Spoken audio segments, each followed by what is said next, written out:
பெராண்டா race banking மற்றும் government தேர்வுகளுக்கான online மற்றும் ஆஃப்லைன் பயிற்சி. டெல்லி உள்ளிட்ட 8 மாநிலங்கள் மற்றும் யூனியன் பிரதேசங்களில் உள்ள 58 தொகுதிகளில் 6ஆம் கட்ட மக்களவைத் தேர்தலுக்கான பிரச்சாரம் நேற்றுடன் ஓய்ந்தது. நாளை வாக்குப்பதிவும் நடக்க உள்ளது. நாடு முழுவதும் 543 தொகுதிகளுக்கான மக்களவைத் தேர்தல் 7 கட்டங்களாக நடந்து வருகிறது.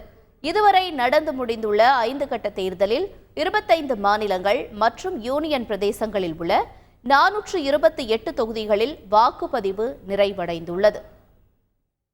தொடர்ந்து 6 மாநிலங்கள் மற்றும் 2 யூனியன் பிரதேசங்களில் உள்ள 58 தொகுதிகளுக்கான 6ஆம் கட்ட தேர்தல் நாளை நடக்க உள்ளது.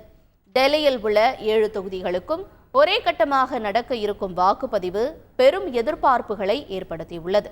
இங்கு முதல் முறையாக ஆளும் ஆம் ஆத்மி காங்கிரஸ் இந்தியா கூட்டணியில் இணைந்து போட்டியிடுகின்றன.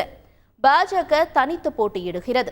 பீகாரில் 8, ஹரியானாவில் 10, ஜம்மு காஷ்மீரில் 1, ஜார்க்கண்டில் 4, ஒடிசாவில் 6, உப்பியில் 14, மேற்கு வங்கத்தில் 8 தொகுதிகளில் நாளை வாக்குப்பதிவு நடக்கிறது. ஒடிசாவில் மக்களவை தேர்தலுடன் 43 சட்டப்பேரவை தொகுதிகளுக்கும் நாளை வாக்குப்பதிவு நடக்க இருப்பதும் குறிப்பிடத்தக்கது. பெராண்டா ரேஸ் பேங்கிங் மற்றும் கவர்மெண்ட் தேர்வுகளுக்கான ஆன்லைன் மற்றும் ஆஃப்லைன் பயிற்சி.